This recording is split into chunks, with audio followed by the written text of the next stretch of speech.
It's been 3 months, and I can finally say this with even more excitement than normal. But it's show week, and you know what that means. It means Ignite return, although this time they have some helping hands. That'll be where I come in. It's going to be the joint show of Ignite and Hitting the Turnbuckle Buckle Up 2. We're days away from it now. Nerves, excitement is kicking in from me. I can't imagine how my guest is feeling right now, which is the promoter, as always, of Ignite, Mr. CJ Carter. Chris, how are the nerves? Hey man, yeah, I don't know. It's usual. Just it's more stressed than nerves. I don't really get that nervous. I get more stressed. Like, and you just, you never know what's going to happen, what's going to change, card wise, wrestler wise. God knows what's going to happen on Sunday. Obviously, potentially might have an England Euro final to compete with. Yeah, but I'm all right. Good. That's good to hear. I mean, yeah, last year went, I think last year's Buckle Up went a bit too well, didn't it? In terms Yeah. of like we had everything fine. This year we've had a couple of bits, not sort of knocks on the way, but it's sorted itself out.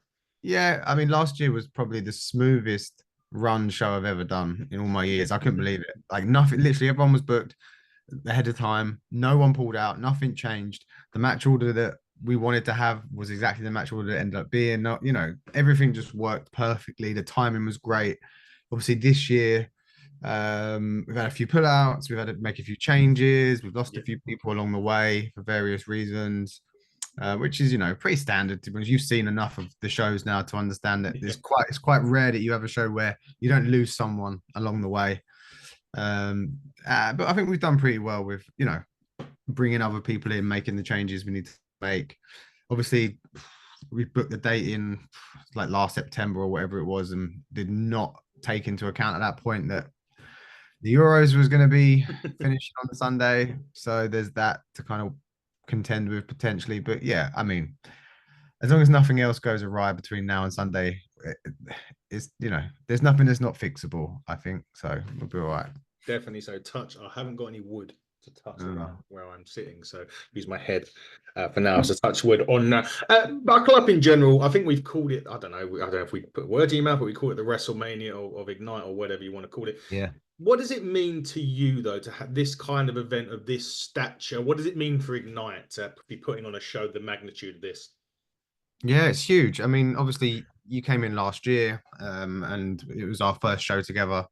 And at that point, it became the biggest show Ignite had ever done. For various reasons, we've always kind of worked with some out of choice and some out of just, practicalities and, financial reasons. We've worked with a lot of the kind of guys who don't necessarily get as much exposure as others, and we try to bring in newer guys, and it's quite and that worked out really well for us, and we're still trying to do that now, Yeah. but we never really got a chance to really work with the big names because we just couldn't, it wasn't really in our budget, as it were, and it wasn't something we could really do. And obviously then you came in last year, and we did the big joint show, and we had Mike Locum on the show, and Connor Mills on the show, and Charles Crowley on the show, and and Scotty Rourke came in, and people were just blown away. They're like, wow. And the buzz, I tell you what, the kind of buzz from that point until now it's just been like a steamroller, really. The momentum's been incredible. And that's what kicked it all off. And obviously you wanted to do the second one, and I was, never gonna say no. And it's like that, and it's like you said it, I don't think you have put words in my mouth at all. It has become our sort of like WrestleMania. This is like our WrestleMania season. This one's even bigger than last year. And I think it kind of had to be because last year was so good. It was going to almost be impossible to top it. And also, since then, every show has just kind of grown and grown and grown and grown and grown. And there's a nice little, I feel like anyway, there's a nice little buzz around Ignite now. And that's kind of, that started at last year's Buckle Up. That's in part down to you and down to Into Turnbuckle. So, yeah, I guess there's some pressure. I don't, like I said, I don't feel that anxious, more stressed about what might go wrong, but there's definitely some pressure there to live up to last year's. Um, and just make it as big and as incredible as possible. And it's a big deal for us. And I think it will be. I think it will be with the talent we've got booked and the card that's going to be put on. I can't see any way that this won't be even better than last year's. And last year's was like a 10 out of 10, 5-star. So Don't start quoting stars. I don't like Meltzer. I'll take 10 out of 10. But not only just that, but we're going to have some. There is some new fans coming to Yeah. Ignite as well. I mean, there's the two that I know from Progress, Beth and Jamie. I was talking off air about it. Jamie's one of my friends that I've known for years, but when I moved to Essex from London, never really saw him again until I went to Progress. Beth has been at Progress. They're stalwarts of Progress, and they're coming over to Ignite for the first time. With that though, does that also show the how, as you said, the buzz, what's been generated? Because people like that are saying, do you know what, this Sunday I'm coming to Boreham Wood. I mean, obviously they've got some Progress people there that they're going to know. We'll get into that in a minute. But the fact that they're coming to Ignite and putting their and obviously investing their money to come to us or to come to you, sorry, not us. Does it mean again? Does that add a little bit of pressure though to sort of deliver? Because you want them fans to come back, right? That's the whole point. They come to the show, they watch it, they love it, and they come back. Does that add a little bit more pressure to it? Uh, yeah, I guess so. And it's also it's just so nice to see and to have Yeah, people who are, what you would call more, hardcore wrestling fans who watch, the biggest and best promotions in the country, and then they've looked at Ignite and gone, oh, that's kind of on par with this. We'd like to go to that as well. And then, it's just amazing. And it kind of happened to a degree last year. We had a few new fans last year. We've kept some of them as well, which is great.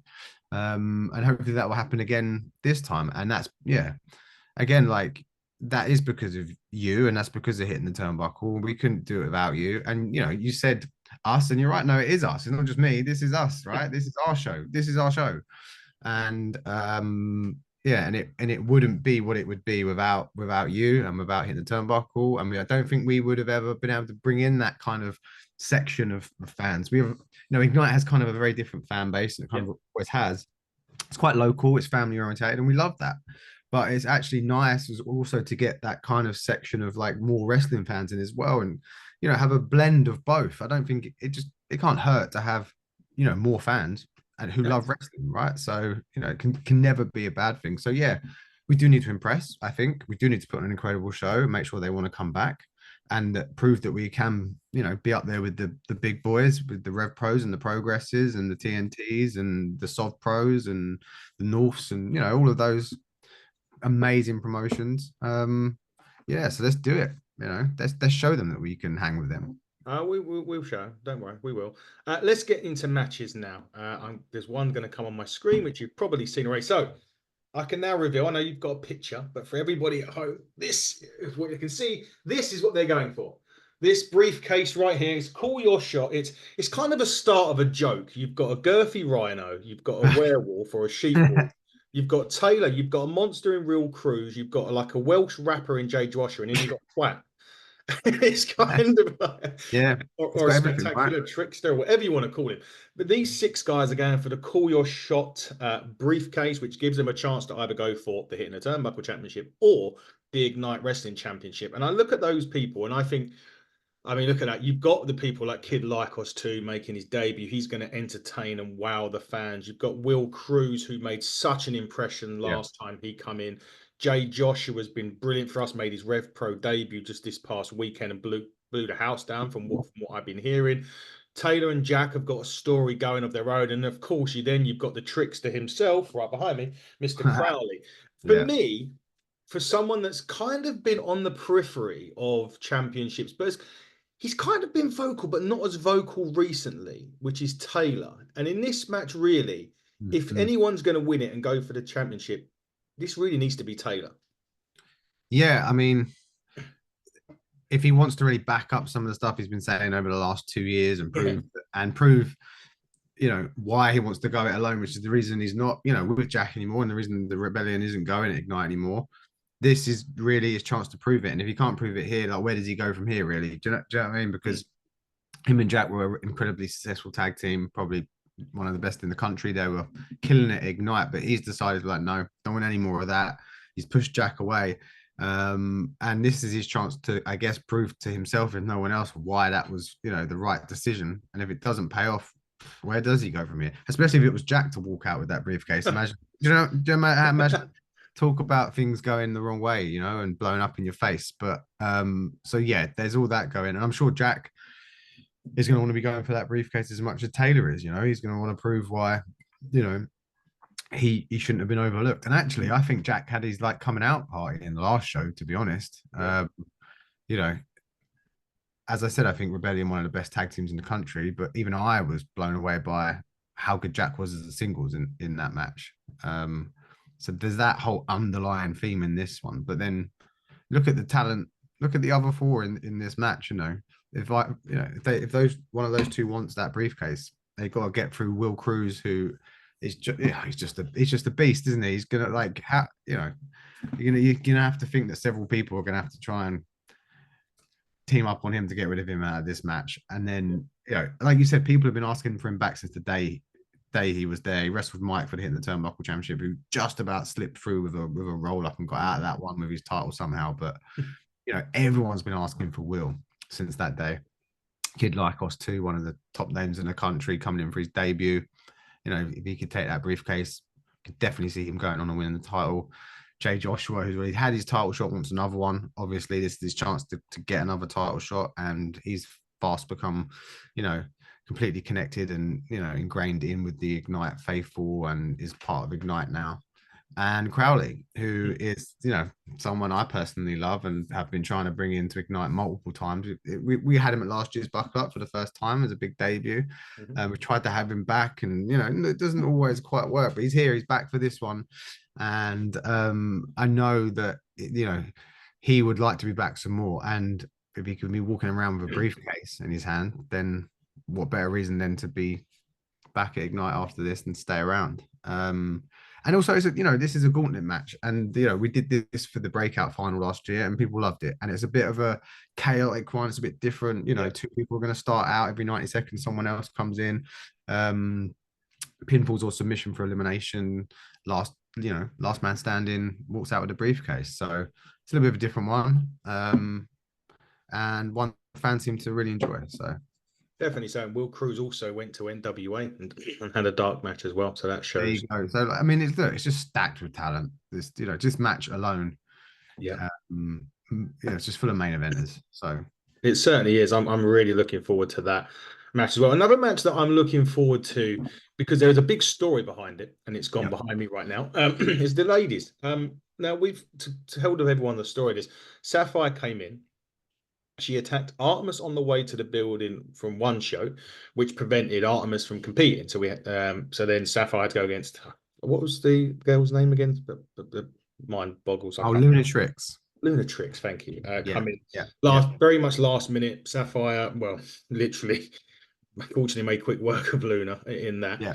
Then in the last show, it was when Sapphire obviously picked up an injury, so she couldn't compete, but she made a presence known at the end of it, tried to attack Artemis, and then Luna obviously was there to make the save, challenged to a tag match. It's been accepted, and then she had a mystery partner, which is now she's Nightshade, who's making her debut. Yeah. Although there is already dissension between those two, because originally Nightshade was in the Cutthroat Collection or Collaborative or whatever they call it in Rev Pro that she was recently kicked out. Sapphire's brought her in as a kind of a potential opportunity to get her back into the group. But there's already dissension there. Luna and Artemis are very, very good as a team. They've kind of not say they coexist, but they're a good tag team. But this is an interesting one because Nightshade is definitely going to be the Joker in this pack. Yeah, I mean, look, it's Nightshade's debut. She's coming in as the muscle. She's coming in as Sapphire. Sapphire was called out. She was challenged to a tag match, and she's kind of like their bluff. And there might be some dissension there between Sapphire and Nightshade, but I think ultimately, as I think Nightshade pointed out on social media, she just wants to come in and destroy people. So, let's just forget about that stuff for now and let's just come in and just absolutely run through Luna and Artemis. And that's what Sapphire wants to see as well. So, whether or not they're going to stay friends after this is another thing. Probably not, right? But they have a common bond in the fact that they both want to come in and make an example out of Artemis and Luna, who are two of the biggest fan favorites in Ignite. Artemis is not far behind Luna, who is, I think, on par with Smashing Mike as top top fan favorite at Ignite, and and she's had some huge wins. Obviously, she beat Nina Samuels, she beat Kira Kamira. Like she's had some huge wins at Ignite, and she's on an absolute incredible run. So I don't think she's going to want it to end here. But yeah, No, definitely like not. said, this one goes way back as well. It goes. Obviously, we had the match with Sapphire. It was meant to be Sapphire and Artemis, but Lunatrix filled in, and then Sapphire went in for the beatdown after that. And yeah, and it's kind of gone on from there. And and Sapphire got injured, but she's coming back, and she even though she was injured in the last show, she still managed to lay a little bit into Artemis after her match. So there's a lot there. There's a lot of moving parts. There's a lot of animosity between all four of them, and they've all got a point to prove. So interesting. Someone that we need to talk about that's not booked, but is making a big fuss about not being booked. He showed up unannounced on the last show, caused a bit of havoc during the raffle. You had some dealings with him over at Sacrifice Pro. That's it. Yeah. He was a referee in one of his matches. This is Truman Roswell, not booked for Buckle Up, seemingly annoyed. And are we going to have to put some extra security on to make sure that he doesn't come into this and try and ruin this show? I think he's got more sense than to try and ruin this show. If he wants to get booked by me and at Ignite, then he's got to go about it the same way that everyone else goes about it. He's got to prove that he's good enough, and rolling up at shows, and trying to get the show shut down, trying to cause all kinds of drama and issues for us, and attacking people who are not trained professionals. That's not the way to be doing it, and that's not someone who I'm going to bring in and have on our shows. So yeah, will he show up? I would like to think he's got more sense than that personally, but yeah, he's mouthing off a bit. He's trying to prove a point. Hopefully it stays that way and we don't have to see him on Sunday. Stranger things have happened though, right? And he's a strange guy. He's old Truman Roswell, so I wouldn't put it past him, but maybe an extra person on the doors wouldn't hurt. maybe so. Hopefully, as you say, hopefully Truman's got a bit more sense about him this time. Moving on to one of the other matches that I'm really looking forward to, the one behind me here. This for me has show stealer written all over it. Nino Bryan has never not had a great match at Ignite. He has been, again, someone on the periphery of championships for sure. Connor Mills, probably one of the best pound-for-pound wrestlers going at the minute. Not sure about his haircut, but that's another thing. But he is doing some amazing things. Something tells me about this one, though, that we might, or you, maybe me, depending on what championship we look at, we may have to look at one of these two potentially as a championship contender, or the winner of this match being a championship contender for a future show. Yeah, absolutely. Like Mills was with us at Buckle Up last year, and he went straight for the title in that one, and he wasn't actually pinned. So didn't come out with the title, but I think he'd still got a claim for that. And like you said, one of the best in the country, and people have been asking for him back since last year because he made a big impression. Obviously, Nino last year beat Scotty Rourke, and he's been on a great run since then. He's had a few tag matches with his brother. He's had a few singles wins. Never had a bad match at Ignite. He won the very first breakout division and earned himself a title shot himself, which Taylor James got involved in and made sure he didn't walk out with the title that day. So he got very close to the title himself. Mills has had his title shot. They're both, two competitors who've had that taste of being so close to the gold but not quite getting it. And not only, like you said, this could be match of the night, match of the year. This could be on any show in the country. If this was booked on Rev Pro, on Progress, no one would think it was out of place. So it's potentially going to steal the show. And yes, whoever wins this, I think, would have a very, very strong claim for a title shot of some kind, whether that's the Hit in the Turnbuckle Championship, whether that's the Ignite Championship. They would definitely be wanting to stake a claim for one of those, I think. Definitely so. Let's move on to the aforementioned Hit in the Turnbuckle Championship. I am looking forward to this match. Don't get me wrong. Part of me's dreading the hell out of it, Nah. mainly because ever since that title that's draped behind or on Mike's shoulder. Well, last year at Buckle Up, we announced the championship. It come on in September. Ever since then, Mark True has been kind of basically demanding the title be handed to him, which was never going to be the case. If you wanted the championship at Ignite, you have to earn it. And he didn't earn it up until this part of the last show when he won the #1 contendership match. He's earned it. Mike did lose briefly the championship last time. I had Yeah. to get involved. You had to get involved to make sure it didn't happen that way. I have to admit, I'm now because Mike was close with Eddie Dennis. Will Cruz, it was a difficult one. He squeezed his way out of. Eddie Dennis was a very near loss. He did technically lose initially against Ellis. He's going against somebody now who is not only he's earned the fact, but he's going to have this. Mark True's going to want to win this match. There is no doubt about it. Oh, he's been mouthing off for 12 full months about this title, and he's finally got his opportunity. Yeah, I mean, come on, like he's going to do absolutely everything to make sure he walks out with that. You know, hopefully within the rules, but I wouldn't put anything past Mark True, and I will be watching because obviously you saw what happened at the last show. You got involved. I had to come out, restart the match. I don't really want a title change in hands, in those kind of circumstances. I wouldn't want it happening this time. But Mark's got a big mouth on him. He can be an absolute pain in the ass. He can be a nightmare. Sometimes you're just like, Jesus Christ, Mark, just like shut up. But that said, in the ring, the man can go with anyone, and he's up there with the best of the best, and that's probably that, that's why he is the way he is. He mouths off, but he can back it up. He's a bit like a modern day Shawn Michaels in that way. He reminds me of. Do you know what I mean? Sometimes you're a bit like, oh, God, what an asshole. But Jesus Christ, once he goes out there, you just can't argue with it, and it's like he backs it up. And so these two have already had 2 matches at Ignite over the last 2.5 years.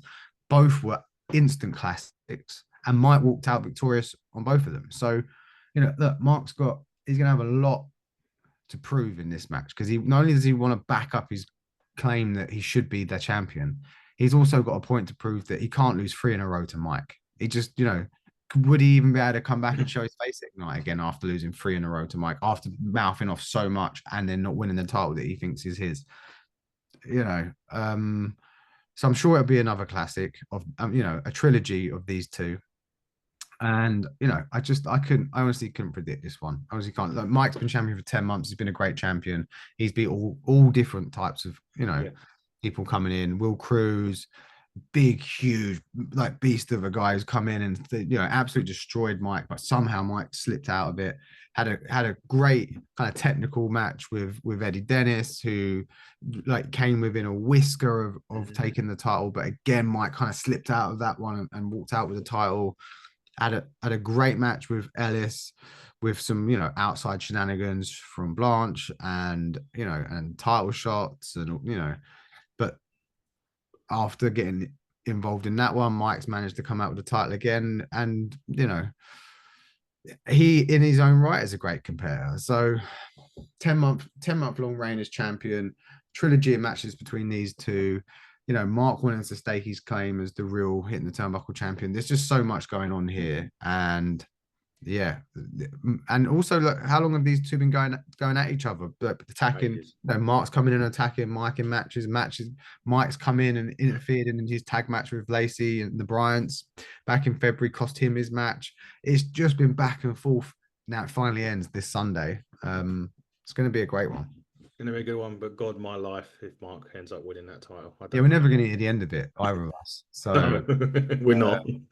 I feel like if it should happen, should he win the title on Sunday, those mics need to be hidden away before he even gets his hands on them. Ban promos. It will never get him out of the building. Won't get his head out of the building, let alone him, if he wins that. You mentioned things with someone with a lot on the line. Yeah. And that brings me lovely to the You're doing well with these things. You're finishing it off, and it's kind of nice and flowing to where these screens are going. I had no idea what was coming over. I didn't know what order you do in the matches. So. No. I just literally had a little thing and pressing it, and away it goes. Let's go on to this Corey McRae, 14-month reign, Ignite heavyweight champion. Yeah. That come to an end. He had a number one contendership match in a triple threat four to get a rematch of that title that Adonis won. Gene won, that Adonis won. He Yeah. lost that. He had a Yeah. number one contendership match in April to go for the Hitting the Turnbuckle Championship. He lost that to Mark. It was a triple threat again. He lost it to Mark. Yeah. He then gets on the microphone and says that if he doesn't win his next match after a string of losses, he's going to be basically taking a leave of absence and going away and reassessing what he's going to be doing with his career. Yeah. We were backstage after the show and we were talking, and Corey came up to us and said, "Look, whoever you choose, whoever's selected, don't give me an easy ride, because if I am going out, I want to go out facing one of the best, and I'll give everything to make sure that I go out Yeah. trying to get the victory." I couldn't think of anyone that would fit that bill.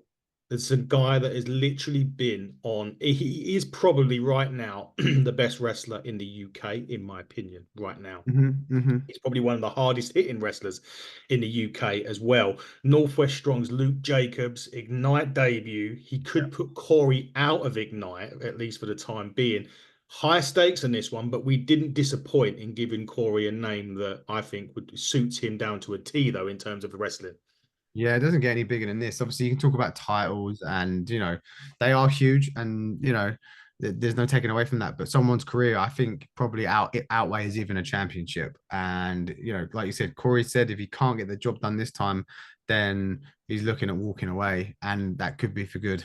Certainly from Ignite. So, and I would hate to see that. And I feel partly responsible for this in that obviously he had his 14-month reign as champion. I don't know if anyone would ever top that run. To be honest, it was incredible. Yeah. He really put that title on the map and helped put Ignite on the map with that run, and I'll be forever grateful to him for it.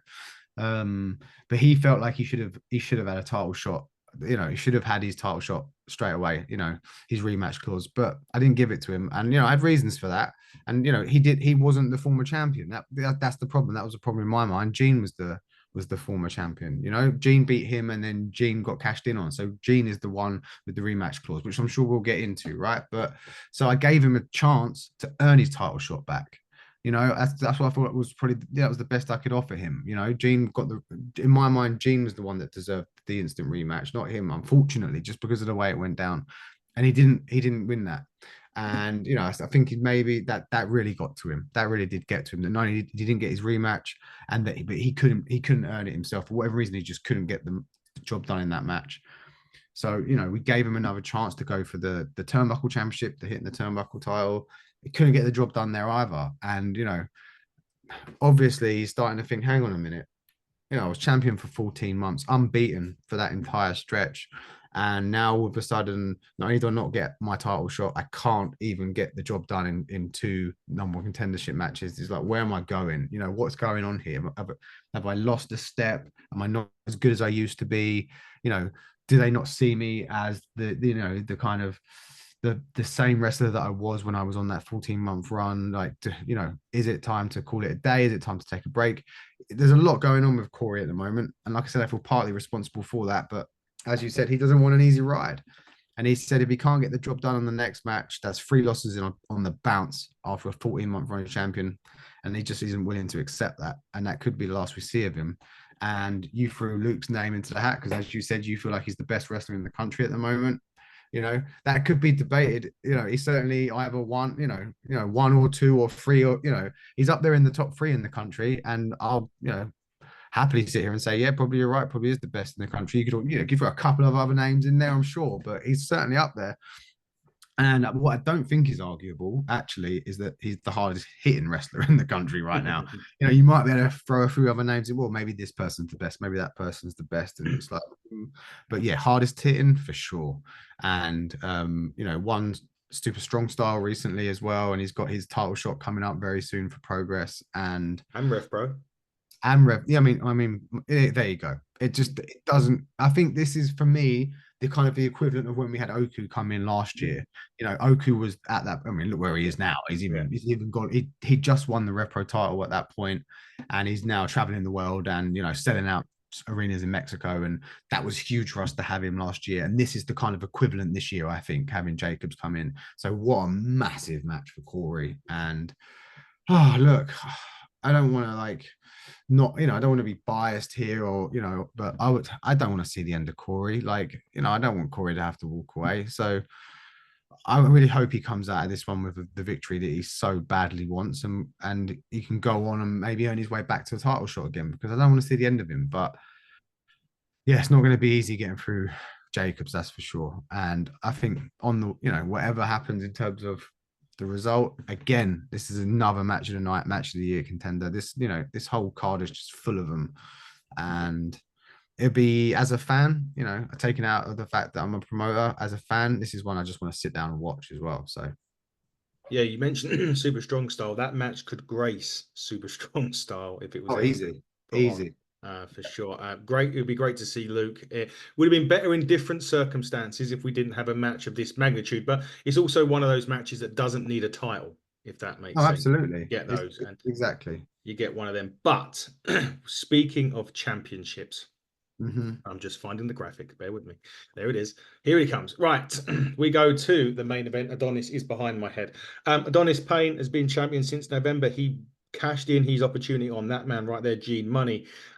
Gene wasn't really prepared. He had just literally had a grueling match with Corey McRae Yeah. that he won. Adonis, well, it was fair. He cashed in. All right, he did use the briefcase or whatever it was, or the trophy, sorry, that he had at the time. So there was a little bit of a little bit of controversy there, but he had the top opportunity to cash it in at any time, and he did. Yeah. Then he takes on Tommy Kyle.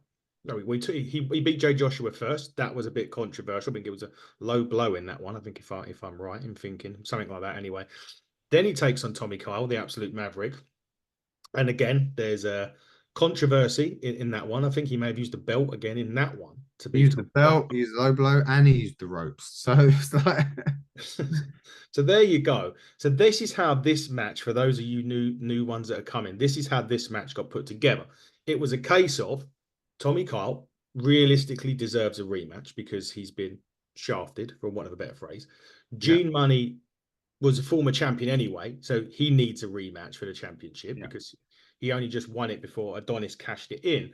So this match has got a whole lot of story around it, but it's also great because we do get to see the damn dirty dog back at 96 January with the history that comes with him, you going back to Clash Day. So it's always good to see Gene return home at the same time. Oh, absolutely. Like, oh, I always love having Gina at you know, Ignite in '96. Obviously, like you said, we ran Clash for 2 years together. He has a lot of history there. And he's had some, regardless of running shows, he's had some absolute classic matches in that venue against, you know, the likes of like Cara Noir and, you know, some of the Sammy Smooth, some of the, you know, Sam Stoker, sorry, Kit Wilson, some of the biggest names in the country. And yeah, he had two classic matches with Corey last year, and in the second one, he said if he couldn't win the title, if he couldn't get it done, if he couldn't finally lift the championship in '96 Shenley Road, then he would be calling it a day at Ignite. And not only that, he put his G Money Championship on the line as well. Now he won the title, so he's still here, he's still with us at Ignite, and he's still got the G Money Championship. But as you said, Adonis slipped straight in, trophy shot, cashed in, took that title, and Gene was champion for all of about what 2 minutes. 2 minutes. Yeah. He didn't even really he didn't even get a chance to have his music play. So he's, you know, he's livid, he's pissed. Do you know what I mean? He is seriously pissed, and he has his rematch clause, and he's back. He wants his title shot, and it, you know, he's got it, and he deserves it. He deserves to have a shot fairly for the title that he lost after being, you know, cashed in on. And as you pointed out, Tommy in the last show probably had that match won before we had a title shot, a low blow, feet on the ropes. And you know what? After having already cheated against JJ, against Jay Joshua, I was just look, I've had enough, to be honest. And look, I rate Adonis. He's a top wrestler. You know, he went for. I mean, look, it can't be argued. He came in, he debuted, in his second ever match at Ignite, he won the breakout division, which is a huge thing in itself. He then, on the same night, cashed in. So on his second ever show for us, he walks out with the heavyweight championship, the top title at Ignite, the belt that Corey held for 14 months. regardless of how he did it, you cannot argue that that is an incredible accomplishment. But I've had just about enough of seeing him, cheat his way through matches and hold on to that gold. So no disqualification in this one, obviously, because it's a triple threat. So, any one of all three of these men could use something to their advantage. So he doesn't have that advantage. He's also got two men who are very much gunning for him as well as that title and, want some revenge. So, good luck to you, Adonis. If you can walk out of this one with the title, however you do it, then fair play to you. You deserve it. Okay. But yeah, Tommy's been building since he's come back from his ankle injury. He's really been climbing up and the fans have really been getting behind him. They're always going to love Gene. This is his home. This is where in some ways he really did make his name. And it will be another classic main event, another classic championship, and I think a great match to grace, the top of the card on our WrestleMania, as it were. So certainly will. I'm looking forward to that myself. Now, before we start doing about tickets, because there is really limited tickets left, but let's talk about September. I don't like to go too far ahead, but we've only got a couple of months, and then it's the aforementioned Aftermath, which I think is a great name for the show. Aftermath. It's going to be the aftermath of Buckle Up. I have an idea of who I want for the next Turnbuckle Championship match. Does depend on who wins. So I have two. I've got one, and I think if whoever wins that match, I think the opponent, that one of the opponents, the one I select for the individuals, will be definitely could well be match of the night, as we will discuss afterwards. But let's talk tickets first. First off, where can they get tickets for Sunday? And also, where can they get tickets for September's show, Aftermath? As always, 96.eventbrite.co.uk is the ticket site, but also you can go to any of our social channels. The links are also there, but also you can find out all the information for all future shows on all of our social media channels. That's Ignite Rest Pro on Twitter, Ignite Wrestling Pro on Facebook, and Ignite Wrestling Pro on Instagram. And yeah, follow us, and there's regular updates. All the matches for all the shows will be announced there. You'll always find the ticket links on all of our posts, which is again 96.eventbrite.co.uk. For this one, we're down to our final something like 10 tickets, something like that, just over 10 tickets, somewhere around that. Which is amazing. We've actually crammed in a few more seats than we've ever had on any show for this one. So if we can sell those last few remaining, it will be a record. It'll be a capacity record, a ticket selling record. September's just recently gone sale, and front rows are already moving. So jump on that quickly. Check out our YouTube channel, Ignite Wrestling Pro. All of our shows go up there. Hopefully in the next few days, you should be seeing Full Throttle go up there, which was our last show. As we were going full throttle to Buckle Up before we then have the Aftermath to Buckle Up. So this is our like WrestleMania season. That whole last show will hopefully be up before Sunday. Check that out, and obviously all our previous shows, including last year's Buckle Up as well. Check that one out. And there you go. There we go. Well, we are days away from Buckle Up. We can't wait. This Sunday at Shenley Road, hitting the turnbuckle and Ignite present Buckle Up. Make sure you're there for what is going to be a history-making show. Chris, I'll see you Sunday. I will bring the briefcase. I'll make sure that I bring the briefcase for sure. I will see you Sunday. We hope to see you guys all Sunday. And for those of you that do, we'll see you there. For those of you that don't, we'll be back with some more interviews, review shows. I'll be reviewing Buckle Up next week. I've got to try and be my unbiased hat on for that one, but I've got to review that next week. But until then, everybody, he has been the wonderful CJ Carr. I have been your host, Adam Cousins, and we're back soon. But for now, buckle down, stay safe, and good night.